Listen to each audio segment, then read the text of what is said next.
여러분 안녕하십니까? 헬로티비 뉴스입니다. 3기 신도시 대장지구의 주요 철도 계획인 대장 홍대선이 지난해 말 민자 적격성 심사를 통과하면서 사업에 한층 속도가 붙었습니다. 네, 이번에는 열차가 지나가게 되는 지역에서 전략 환경 영향평가 주민 설명회가 열렸는데요. 이정아 기자가 다녀왔습니다. 사업비 2조 원이 투입되는 대장 홍대선 복선 전철 계획. 부천 시민들을 대상으로 국토부 전략환경 영향평가 주민 설명회가 열렸습니다. 서울 서남권 지역 교통난 해소 및 부천 대장 신도시 3기의 광역교통시설을 적기에 공급하는 사업으로 사업 추진 시 대기질, 수질, 소음 진동 등 환경 영향이 예상되지만 적정 저감 방안을 수립하여 환경 영향을 최소화할 계획입니다. 주민들은 새 철도 계획에 관심이 많습니다. 시점의 위치가 GTS라고 불리는 강력철도가 한승이 되는 자리입니까? 현재 대장 신도시 내에 어느 지역에 지금 시점이 되느냐 부분은 저희가 제3자 제안 공고를 통해서 민간 사업자들이 제안하는 부분들을 보고 저희가 평가를 통해서 선정되는 노선이 이제 위치한 곳이 이제 시점이 되겠습니다. 전체 구간 20km, 부천 대장에서 서울 강서구를 거쳐 상암 홍대 입구역까지 이어지는 노선입니다. 일반역 7개, 환승역 4개를 합쳐 정거장은 모두 11곳으로 예정돼 있습니다. 당초 기점은 원종역이었지만 국토부 제4차 국가철도망 계획에서 3기 신도시 대장지구까지 연장하는 노선으로 변경됐습니다. 여기에 인천과의 연계 가능성도 열려 있습니다. 서울 지하철 2호선 연장 사업이 대전 홍대선하고 또 연결이 되는 것으로 알고 있는데요. 그 사업 진척은 어떻게 되는지 좀 알고 있습니다. 말씀하신 인천 쪽 연계하는 부분은 저희 4차 국가철도망의 추가 검토 사업으로 들어가 있습니다. 경제성이 있는지 사업성이 있는지 정책적으로 필요한지에 대한 사업 사전 타당성을 진행을 하고 개통이 완료되면 부천에서 서울 서부권까지 빠르면 20여 분 만에 도착할 수 있게 됩니다. 여기에 환승 효과까지 더하면 이곳 대장지구에서 서울 도심으로의 접근성은 더욱 향상될 전망입니다. 또 당초 버스 기반 시스템인 SBRT에만 의존했던 대장지구 교통망 계획에서 상당 부분 발전한 것도 의미가 큽니다. 여기서 오래 살았는데 어쨌든 이쪽에 또 지하철이 또 상계되니까 저희한테는 엄청난 큰 좋은 소식이죠. 서울로 접근하기도 좋고 살기가 일단 편하잖아요. 그러니까 기대를 하는 거죠. 전략 환경영향평가서 초안은 오는 26일까지 부천시를 포함한 관계 지자체에서 공람할 수 있습니다. 이후 국토부는 제3자 제안 공고를 내고 사업자를 선정하는 과정을 거쳐 이르면 오는 2024년 착공할 예정입니다. 헬로티비 뉴스 이정아입니다.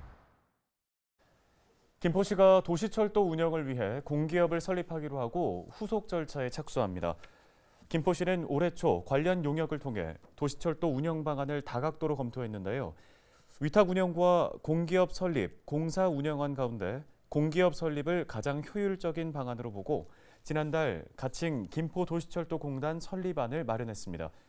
김포시는 설립안이 마련된 만큼 도시철도 민간 위탁 운영이 끝나는 2024년 전에 타당성 검토와 관련 기관 협의를 이어가겠다는 계획입니다.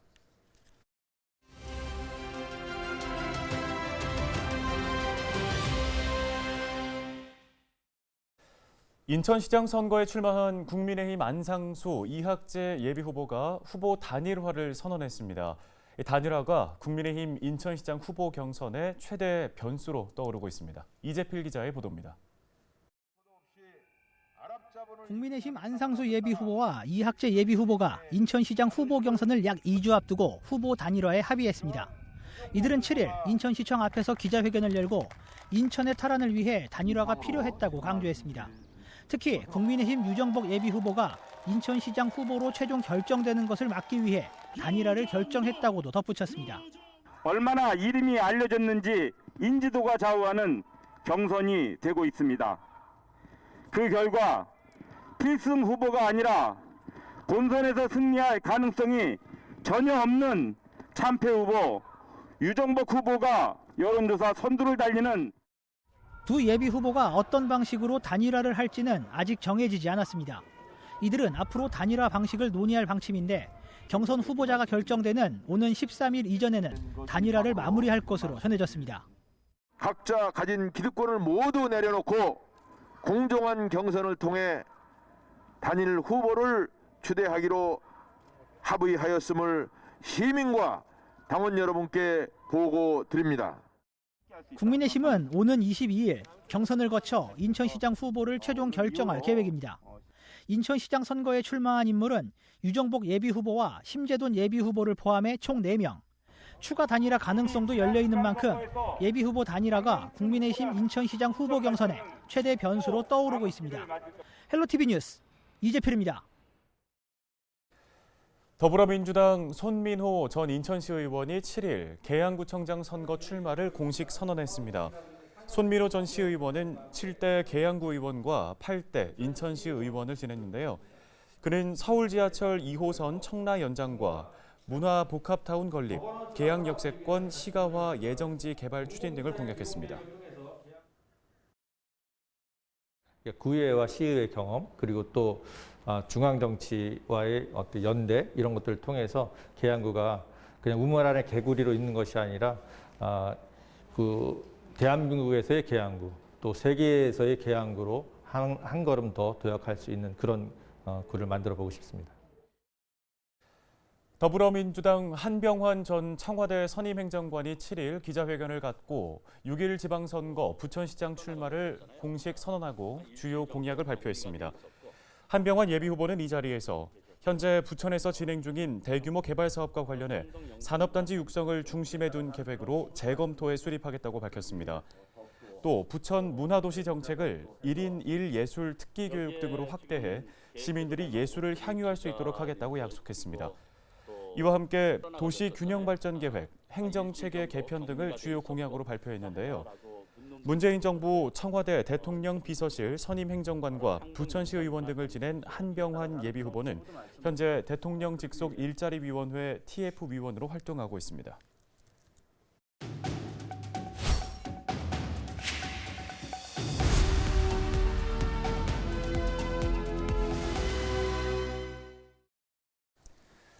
차기 정부가 부동산 공급 확대와 세제 개편 등의 해법을 제시하면서 수도권 부동산 시장에 어떤 영향을 미칠지 관심이 쏠리고 있습니다. 네, 이 시간에는 한국부동산경제학회 하정민 사무국장 연결해서 인천과 부천, 김포 지역 시장 살펴보겠습니다. 자, 사무국장님, 새 정부가 주택 공급 활성화를 위해 재건축 규제를 완화할 것으로 알려져 있습니다. 이렇다 보니 벌써부터 수도권 재건축 시장이 들썩이고 있는데요. 현장에서 느낄 때 분위기는 어떤가요? 네, 수도권 지금 재건축 재개발 시장이 좀 활기를 좀 많이 띠고 있습니다. 사실은 1월, 2월부터 올 들어서 거래가 약간 주춤했는데요. 지금은 이제 신고가 갱신이 되고 있고, 특히 이제 재건축 기대감이 굉장히 큰 1기 신도시와 그리고 강남 일대를 위주로요. 그 거래량이라든지 가격이 조금씩 상승되는 모습을 좀 보이고 있습니다. 물론 이런 재개발이나 재건축의 호재가 없는 타 지역 같은 경우에는 아직 관망세로 이어지고 있지만요. 지금 보게 되면은 이 거래되는 양의 또 서울에 거래되는 양의 3분의 1이 강남구와 그리고 재건축 그리고 재개발 매물 중심으로 이루어지고 있다라고 말씀을 좀 드릴 수가 있겠습니다. 게다가 1기 신도시 같은 경우에도 이런 재건축의 연한 단축이라든지 안전 진단의 완화 등으로 지금 기대감을 많이 보이고 있는 모습이다라고 말씀드릴 수가 있겠습니다. 네, 다주택자 양도소득에 대한 중과세율을 1년 동안 한시적으로 유예하기로 결정을 하면서 다주택자들이 매물을 내놓을지에 대해서도 주목되고 있는데요. 어떻게 전망하십니까? 네, 아무래도 매물이 좀 나올 것으로 좀 예상이 되고 있습니다. 기존에 이제 세제 부담에 의해서 이제 다주택자들이 가격이 많이 상승했음에도 좀 쉽사리 매도를 못했지만요. 한시적으로 양도세에 대한 이제 혜택을 주기 때문에 다주택자들의 매물이 나올 것으로 예상이 되는데, 단 지금 같은 경우에는 다들 그래도 이제 강남권에 그리고 똘똘한 한 채를 선호하기 때문에 나오는 매물들이 강남권이라든지 직접 도심 쪽에서 나올 것 같지는 않고요. 외곽에 있는 매물들은 나올 가능성이 많다라고 좀 보여집니다. 따라서 좀 긍정적인 영향이 시장에 이제 없었던 거래량의 물꼬가 좀 트이기도 하겠다라는 긍정적인 시그널도 있지만요. 한편으로 봤을 때에는 이제 도심권 외곽 지역부터 물건이 많이 쌓이게 되면은 외곽에서부터 가격에 대한 하락이 조금 나오지 않을까라는 우려의 목소리도 나오고 있습니다. 네, 그렇다면 실제로 이 인천과 부천, 김포 지역의 최근의 부동산 거래 현황은 어떻습니까? 인천 지역 같은 경우에도 관망세가 굉장히 많이 짙었습니다. 하지만 인천 지역에 이제 붙어 있는 부천 지역 같은 경우에는 아무래도 이제 재건축이라든지 재개발에 대한 이슈가 있고 또는 일기 신도시에 가깝게 해당되는 지역이기 때문에 거래량은 소폭 상승하고 있는 상태다라고 말씀을 드릴 수가 있겠습니다. 전반적으로 봤을 때요, 이 호재가 없는 지역 같은 경우에는 전년 대비했을 때 거래량이 약 60% 정도 줄어들었다라고 말씀드릴 수가 있겠고요. 뭐 김포라든지 인천이라든지 이런 지역 같은 경우에는 아직도 그 거래량이 아주 활발하게 되는 지역은 아니지만요. 곧 이제 봄철 지나고 이제 전세 계약갱신이 만기되는 시점에서는 일부 소폭 거래가 상승될 가능성 좀 보이고 있습니다. 네, 말씀 잘 들었습니다. 한국부동산경제학회 하정민 사무국장이었습니다.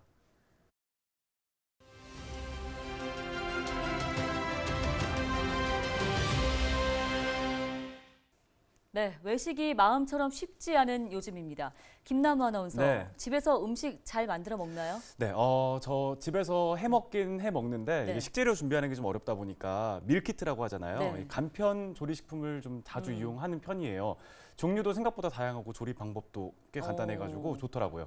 요즘에 뭐 저 말고도 코로나19 상황이 길어지다 보니까 이런 간편 조리식품이 좀 인기를 끌고 있는 것 같더라고요. 네. 자, 저희 헬로티비 뉴스에서 새롭게 선보이는 코너입니다. 기자가 간다. 이 간편 조리 식품을 직접 체험해봤습니다. 송하영 기자입니다. 코로나19로 외식 사업이 주춤하면서 새롭게 각광받는 것들이 있죠. 바로 간편조리 식품인데요. 오늘 이 밀키트를 제가 직접 한번 구매해 보려고 하는데 최근에는 대형마트가 아니라 이 무인업소에서도 쉽게 구매할 수 있어 많은 사람들에게 인기를 끌고 있습니다. 자, 매장을 한번 방문해 볼게요. 매장을 방문하니까 매장 내부에서도 다양한 메뉴를 한눈에 볼 수 있어서 눈길을 끌고 있는데요. 메뉴를 한번 살펴보면 네, 제육볶음부터 명란오일 파스타, 그리고 제가 제일 좋아하는 것도 있네요. 부대찌개까지 다양한 종류가 있으니까 사실 사는 입장에서는 고민이 되면서도 또 기분 좋은 고민이라고 할 수 있겠네요. 안녕하세요. 네, 안녕하세요. 안녕하십니까. 밀키트 영업업소를 운영하시면서 좀 관리는 어떻게 하고 계신지 설명해 주시죠. 날짜별로 나가는 밀키트 제품이 다른데요. 확실히 금토일 같은 경우는 이제 이런 안주류가 잘 나가니까 그런 탕류 메뉴로 하고요. 이런 평일 같은 경우는 찌개류나 아이들 반찬들이 잘 나가서 그런 메뉴 위주로 만들면 간편 조리식품 매장 대부분은 본사에서 주재료를 한꺼번에 공급받고 나머지 채소 등 부재료는 지역에서 직접 구입해 소포장하는 방식으로 만들어집니다. 재료들을 많이 사놓으면 주로 버리거든요. 그런데 이제 밀키트는 딱 필요한 만큼만 나오니까 그만큼만 써서 하니까 재료 손실도 없고. 무인업소로 운영되는 이 매장은 고객이 제품을 고른 뒤 직접 결제까지 할 수 있습니다. 특히 24시간 운영제라 늦은 시간 끼니를 해결해야 하는 일부 고객들에게도 큰 호응을 얻고 있습니다. 네, 이렇게 밀키트를 총 3개를 구입해봤는데요. 과연 이 밀키트의 장단점은 어떤 것들이 있을지 제가 직접 체험해 보겠습니다.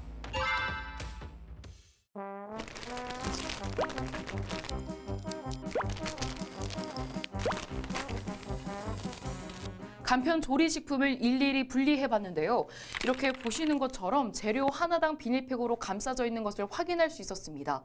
제가 사온 제품 중에서는 가장 많게는 12개까지 나온 것으로 확인했습니다. 요리할 때 편리한 건 있는데 좀 약간 과대 포장된 거는 조금 있는 것 같아요. 과대 포장이라고 하면 어떤 것들이 있을까요? 그 박스는 엄청 큰데 내용물은 그렇게 많지 않은 경우가 있더라고요.